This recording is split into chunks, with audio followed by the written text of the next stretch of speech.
We are back. We didn't really go anywhere. But this is our now spoiler review for Ant-Man and the Wasp Quantumania. Yep. And to be completely honest with you, there's not a lot to spoil necessarily in the movie. So I want to actually, not necessarily true. Let's start with MODOK. So, of course, we were talking about MODOK a little bit. But who it is Darren Cross from the first Ant-Man that got shrunk down into MODOK. Now, you can take that as you will if you like MODOK or however you feel about it. Me personally, I'm not like a MODOK fan. I don't know if a lot of people necessarily are. Yeah. Like, he knows who MODOK is, and some other people, of course, probably do. But it's like, I'm not waving a MODOK flag. I don't care. Yeah. But when they show you his face, don't come at me with the Caleb. That's how he looks in the comics. How are they supposed to make a giant floating head look good? It's not that it was just how his design. It's that they CG stretched his face so it looked hard to look at. And they played it off as a joke. And I'm like, are you playing it off as a joke because you were too lazy to make a good effect? And you just wanted to do that? Because Marvel's been doing that. Yeah. And there's been this whole thing about them overworking their VFX artists. And this is, I see it right here. I think it's very true now that they are on a time crunch pumping these movies out.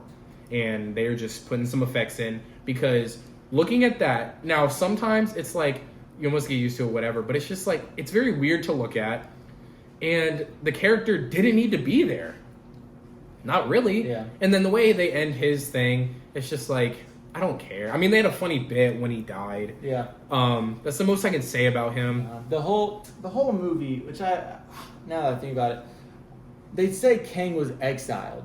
And they kind of get into it in the end credit scene, but like this whole time, instead of doing the whole like skit where Paul Rudd's walking down and being all happy and doing like, bro, show me how Kang was exiled, why he was exiled, exactly, and like show me like more of him. And I think that's the problem with Kang in the movie, is because not that necessarily the character is bad. It's that he does not fit this movie at all. Yeah. It's a very goofy, silly movie. And then when he comes in with all these threats and being super serious, I'm like, what? Yeah. He should not be in this movie. Yeah, because, like you said, Kang is supposed to be the new Thanos, the new mega boss. They don't show that here. He's supposed to be the new raid boss, but then he gets defeated by mom, dad, daughter, grandparents, and a bunch of ants. I'm like, dude, this dude looks weak. And this guy looks like a squid. And that's why I was very upset with that. I don't understand. There's no way he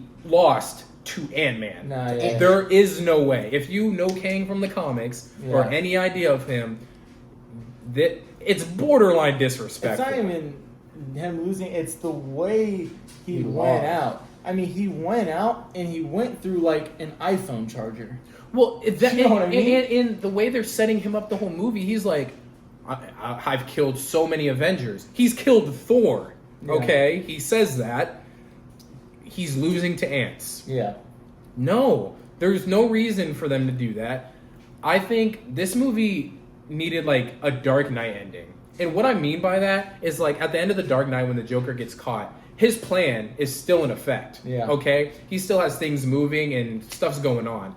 When Kang dies in this, that Kang, that's it. That's it. And if this is the one that's exiled, the one that's most crazy, and he loses to Ant-Man, why should I be scared of any of them? Yeah, that's what I was saying. When they were doing that final shot, or that end credit scenes of the entire clan, I'm like, these guys look weak. Well, and it's like, if you're telling me that the Kang Dynasty, and then it's not going to be Kang as the big bad, they're just going to be throwing different variants of Kang, that's lazy. Yeah. I want a one person to look at. Yeah. It's fine that he has variants, but I want one central Kang to be the villain. See, that's why I feel like because there's no stakes then. See, I feel like they alluded that when they were... Remember when they went into his little thing and they're like, oh, those are all the possibilities of you. Yeah. That's what I feel like that's the only thing that went through my mind. Like, okay, this is foreshadowing. Mm-hmm. The Kang Dynasty is just a bunch of different possibilities of Kang that actually exist in real time. Yeah, there are variants of him. They just are him. There's so many possibilities. And like, so getting to that,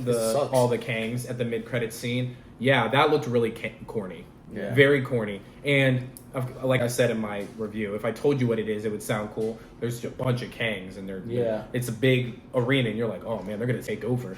But when you see it, it's just like they're I didn't get how they were acting. Yeah, they're like freaking out. I'm like, I don't know what's happening. Like these are supposed to be like the most powerful, bro. and they're acting like kids, bro. Yeah, like little kids. Yeah, and whose parents are gone. Yeah.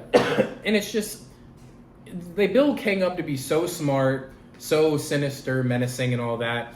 And just the way he gets taken out at the end, and the way they set all that up, it's just like, man, y'all really blew it. I think there's really one good scene.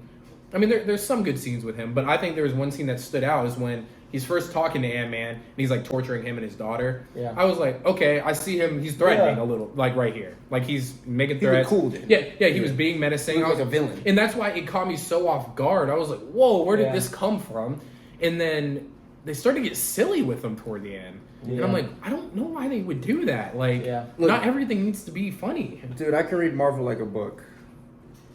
The next Endgame is gonna be the Kang Dynasty versus everybody else from so it's a 2-part. All the people from the multiverse. I can see it already. Yeah, because it's a 2-part. The first one is Secret Wars, which if you know what Secret Wars is in the comics, that's a big thing. Which I don't think they're gonna necessarily do it the same because Civil War was a big thing in the comics, and it's nothing like how the movie is.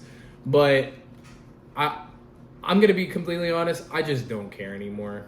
I really don't, and that's really unfortunate to say, but it's just true. I mean, I'm going to see Guardians of the Galaxy, and I hope it's good, but I know those are supposed to be funny movies too, so... And please let us know what the cake scene means. Yeah, well, I didn't get it. This is the only thing that I tried relating it to. I'm like, okay... Did he bite into something quantum? Like, I don't know. No. This is what I was thinking about. You know how him and his daughter, they both get big, and then she's like, I'm so hungry, and he's like, oh, is it citrus? And she's like, no, I got it. What is it? It's a dumb joke. It just clicked in my head. What is it? It was just him saying the cake was gross because his ex-boss made it.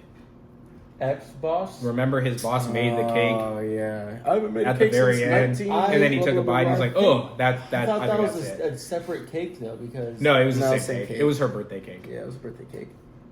Yeah. Wow. That actually makes it worse. Yeah. That was just a dumb joke. Yeah. And they ended it like that. Yeah. Huh. Wow. Okay. Yeah, but not too much to spoil. It's just I don't like how they were handling Kang, MODOK, even like the end credit scene where it's a Loki tease, and I'm like, another Kang variant, like. Yeah, bro, looking like freaking Albert Frederick Einstein. Douglass. Like I'm like, I don't know who this is supposed to be. I mean, I know there's different variants of Kang. I know this, but it's like it's very much starting to feel like you're putting this actor in just costumes and letting him do whatever he wants. Yeah, that's why Kang Dynasty looks cheesy. Well, it should. They had them all at the end. Hey, just act different for this character, act different for that character, do a different voice for him. And it's like they're not building a character. Nope. It's just lazy. A costume. It's Halloween. It's theater. Yeah. And I love Paul Rudd more than the next guy, but I thought he should have just died. You know what I mean? I think they should have killed him. I really do. Killed him I think he should have made the sacrifice play at the end. Had some stakes. I would have rated it a lot higher if they were there. Because they should have done it where when he pushed his daughter into the... He was going down with Kang, right? Yeah, that should have clicked off or something. Exactly. Like, the portal stayed open too long. Yeah, it stayed open way too long. Yeah, it stayed open too long, and then it opened. How did they open it back up? She sent the signal back. Yeah. So the signal opens a portal? I guess dude. That's what I'm talking about. Well, they don't. No, remember they proved that you could open the portal with the signal because that's what MODOK did. They sent the signal, and then MODOK sucked him in. So it makes sense, but it's still stupid. It's dumb. Yeah, it's just. And if you want questions about if you have questions about the quantum realm, well, you better find them somewhere else because they explain it without explaining it. They're just like, it's another universe. I'm like, I still have a lot of questions. So is this a different quantum realm only in this room? If I went into the other room, is that a different quantum realm? Yeah. Also, I think you might know a little bit about this. I think they are trying to make a variant of Stan Lee. in the ice cream shop or in the coffee shop, bro. Thank you, Spider-Man. Old dude. Oh, I don't know if they were trying to do that. This is an old dude. I think that was just one of those, just like a side character, because they had those characters in Ant-Man before, which aren't in this movie for some reason. Stanley always made jokes.